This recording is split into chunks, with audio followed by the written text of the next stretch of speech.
How to lock any apps on your iPhone. Hey everyone, welcome back to another tutorial video. In today's video, I'll show you how you can lock any apps on your iPhone. So to do that, first of all, open the Shortcuts app on your iPhone, and once you've done that, simply tap on the automation option on the bottom side of the screen. Now once you've done that, simply tap on the option create personal automation. Now once you've done that, scroll down and then tap on the option app.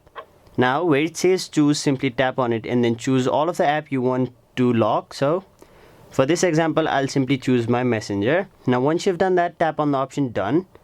After that, make sure this is set to is open. Now once you've done that, tap on the option next. Now once you're on this page, you'll have to search for timer, so simply do that over here. Now once you've done that, tap on the option start timer. After that, where it says 5, you can choose this to either 0 or 1. So for this example, I'll simply choose 0 seconds. Now once you've done that, tap on the option next.